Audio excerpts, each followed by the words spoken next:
భక్త జనము మరి అన్ని దారులు మేడారం వైపుకే వస్తున్నాయి. అందరూ కూడా ఇప్పటికే మనకు బుధవారం, బేస్తవారం, శుక్రవారం ఉండే రాగా క్రౌడ్ ఈరోజు ఉంది.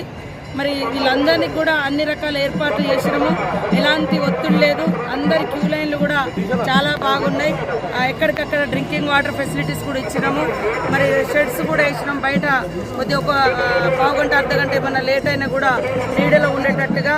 అదేవిధంగా మరి ఈరోజు సాయంత్రము 5 గంటలకు కన్నెపల్లి నుంచి సారలమ్మ, నిన్ననే పగడిద్దరాజు పూనుగోల నుంచి బయలుదేరిండు.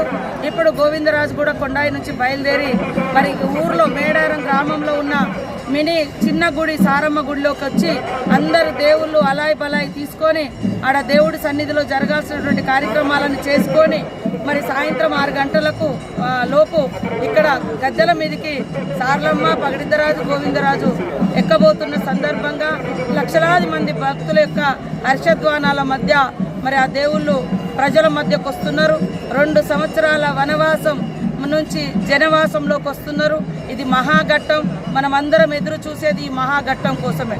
మళ్ళా 2 ఏళ్ల తర్వాతనే ఈ యొక్క గొప్ప అవకాశం మనకు దర్శించుకునే అవకాశం దక్కుతుంది. కాబట్టి అందరూ కూడా కుటుంబ సమేతంగా మరి మంచి సమయంతో, ప్రేమతో, భక్తితో, బాధ్యతతో మరి అందరూ వచ్చి దర్శించుకోవాలని కోరుకుంటూ అందరికీ నమస్కారాలు, ధన్యవాదాలు.